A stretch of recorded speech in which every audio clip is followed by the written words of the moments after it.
just to have something to say. Now the moment is right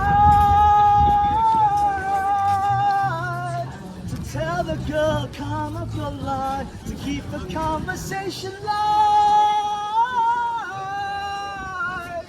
I'm just frightened out of my mind, but if that's how I feel,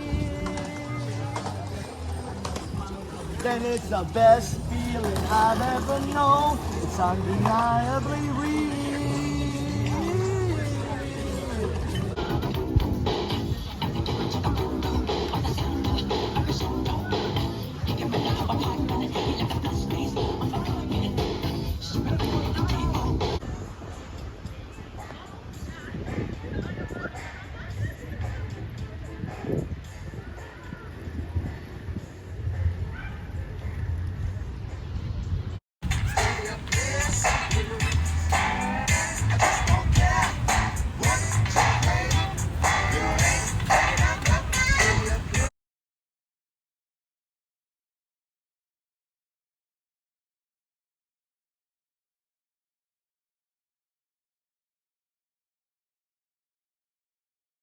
As your right one here, right?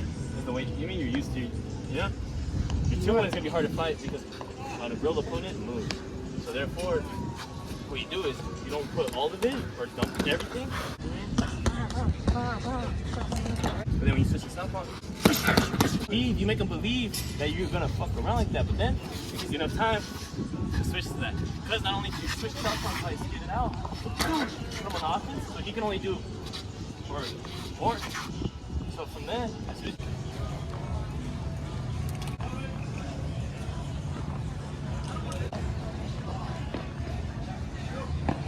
But first, talk to me about the katana. To be honest, I feel like the art of being a samurai just sounds so cool because samurais are known to be loners, and you kind of just focus on your own spiritual progression in life and you humble yourself. Only reason why I'm here is because Southern California has the best weather. Okay, so politically, would you stand on the left, the right, neither, or what? The longest time I didn't even understand it to even have an opinion, and growing up I had both pros and cons of both the left and the right. And to be honest, I would say I'm more right now at the age of 25 because I understand what the left is, and both are good and bad. There's pros and cons to both, but in the long run, I feel the right is more secure because it's like this. You, as a man or a woman in this country, you should work. You should work. You should make money. You should do what what you can do to provide for yourself. And it they don't care about how you feel. It's just things got to get done. Society has to function. Everybody has a place, and you could always progress. You could always become an entrepreneur or do what you need to do to get what you need. I feel like the left is more involved in emotions, to where sometimes they throw some logical content out the window, and it's like it's not gonna. You can't fix society with everything that they try to impose. It's not going to work in the long run. Maybe in the present time, it'll work, but it's eventually it's gonna degrade, and it's you got to think about the future. Could you go into the tattoos a little bit? Tattoos, yeah. Yeah. I can go into that, and I like colorful birds. Is that a peacock? Yeah, Or like it's a peacock. oh wow, dude, Yeah. that's super colorful. Yeah, I wanted to get it colored, and just something to where it's like it signifies beauty, and male peacocks are beautiful and the female peacocks are just basic looking. They don't really have any beautiful feathers really. And so I thought of it in a way as like, oh, like, I'm not gonna have like no basic bitch tell me what, to do and how to feel, how to think. So it's like, because it's like I'm just me. I'm not gonna let a female. I'm not gonna feel bad over a female or a girl that I'm in a relationship, you know, gaslighting me or making me feel like bad for some way because of what I said or didn't say. because I'm always going to be me, and I don't really care what a significant other thinks of me. I guess that's what it came from my experiences in dating. I would say they kind of drawn me to get tattoos. What's your concept of God look like? The concept of God, I would say dogs, because dogs spelled backwards is God. And I feel like I've never experienced love and loyalty like a dog. That's why I have a dog. He's a pit bull Labrador, and I've never experienced any loyalty or love like a dog. Like I don't think I'll ever get that from a human. And that's why I love him. And yeah, that's I see God in that because I feel like that's what God is, love and loyalty. In every religion, I mean, it doesn't matter what religion we're talking about. It's about love yourself and love your neighbor. All comes down to love. And I feel like that's what a dog can do. Right on. So yeah, you said love your neighbor, Mm-hmm. and like as a Christian myself, that's kind of what I try to embody with all people that I interact with. And so, would you then not consider yourself religious at all? I was raised Christian, and so I grew up in Christianity, non-denominational. Just Jesus died for our sins, and to be Christ-like, which is the definition of what Christianity is. And after reading, a lot of the Old Testament, my first name is Moses, but I go by my middle name Geronimo. To go back to what you're saying, it's about happiness. Yeah, I'd say there's plenty of things of this world that bring you happiness, um, but like the Bible talks about the things of this world being foolish and superficial and not enduring. And what really allows me to be confident in my faith in following the Christian ideology and what the Bible says to be true is it's a happiness that you can't attain with this earth. It's more joy, yeah, right? It's true joy and peace because you don't worry about the things that a lot of people worry about. And so I don't know. I would encourage you. You seem like you got a lot of things going for you. Um, I like to hope so. yeah, but don't wait for that time. If you feel like this is true, talk to God.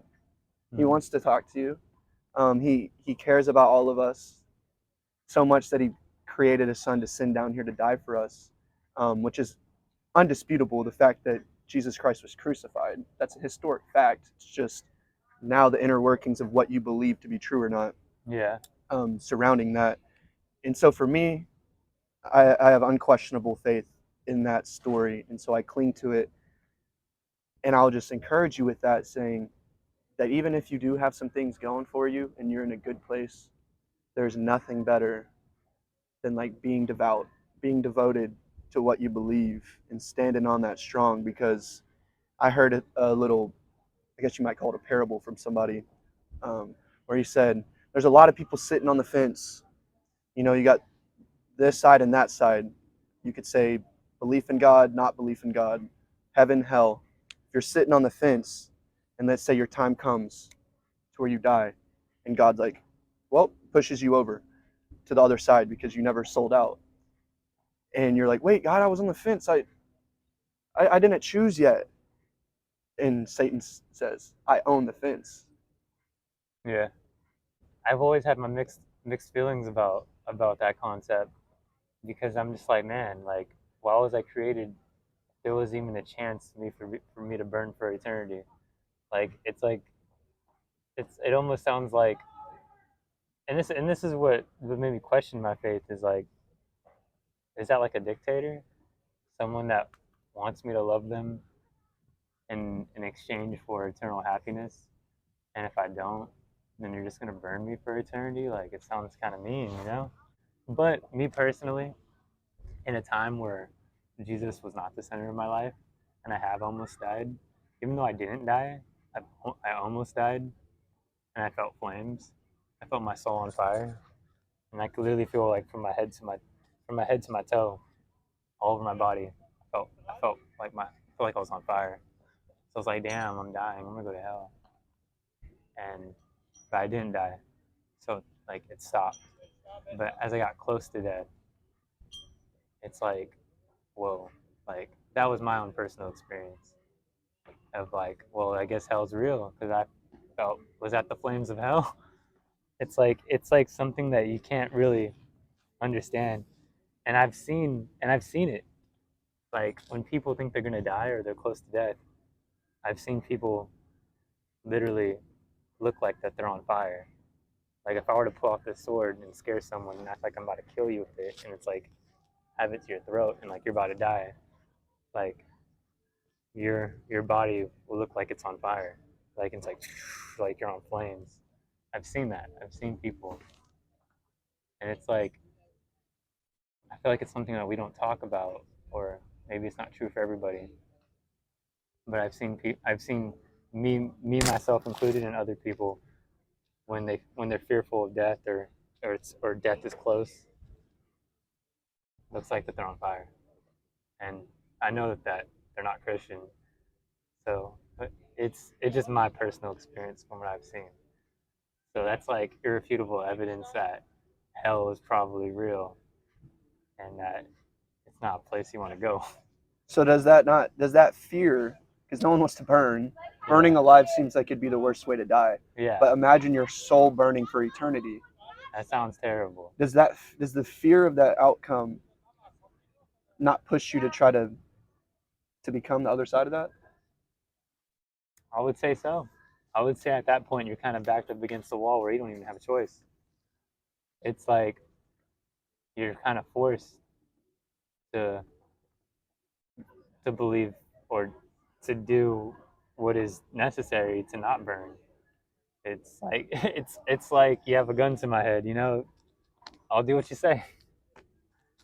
Okay, if following Jesus is what makes me not burn for eternity, I will do that because I don't want to burn. The fear of the Lord is the beginning of knowledge. Yep. Fools despise wisdom and instruction. Fear. I like that. Fools despise wisdom and instruction. Like imagine being out here working out and Yeah. you see someone doing something that's not helping them. That's kind of a foolish exercise, and someone that knows goes and tries to instruct them and they just reject it. That's a foolish thing. It is a foolish thing because if it was only going to benefit yourself, why would you not adhere to it? Why would you not listen? Because they're leaning on their own understanding. And it's not much sometimes. Yeah. And it's not much. Dang, like why is this me? Why is this my life? And it's a lot of envy or jealousy or a lot of negative emotions which make them who they are, which is why they hate God and they're like, fuck it, I'm gonna go to hell. And I've been that person. Why do I care if I go to hell or not, or if hell's real? The fact that you would even send me to hell just shows that you're an evil God, because you would send me to hell when I'm just literally just trying to live my life. I'm not even trying to hurt nobody. But I feel like it's not for me to understand. Maybe there's a bigger picture that I don't see, and that me worshiping God and loving God and doing what He wants me to do is better for the whole picture. And I'm messing that up by not following Him, to where it's like, dude, I have to burn you because I have to destroy this, whatever this is that you're doing, because it's not following the program to life and happiness like how I ordained. Would you have anything in closing, like a final message you would like to deliver? The final message, I would say, just stay in tune to this guy, because I feel like he's a pretty cool guy. He asks the right questions, and maybe it could be more insightful for an individual like yourself to learn more about yourself and more about other people, you know? And just keep traveling around the world, and keep an open mind and keep learning. That's all you really can do. I appreciate you, dude. Moses, right?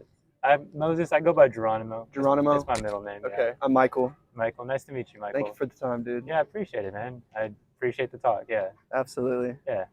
All right. You. Yeah, dude. Well, can I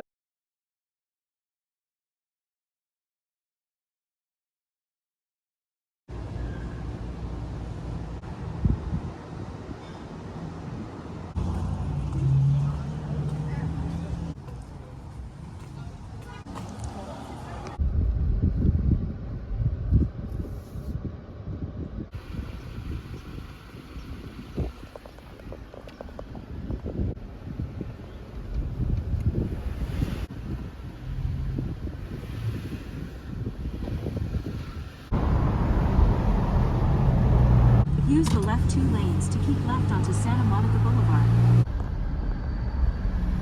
Go to El Pollo Loco, just like Breaking Bad. El Pollo Loco, it's good.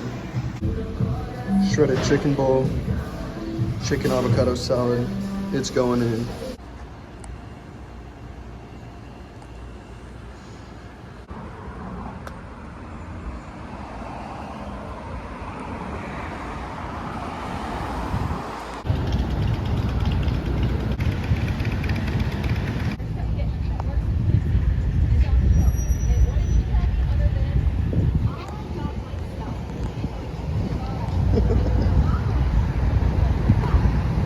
I wouldn't be surprised if they mistakenly thought I was a famous person.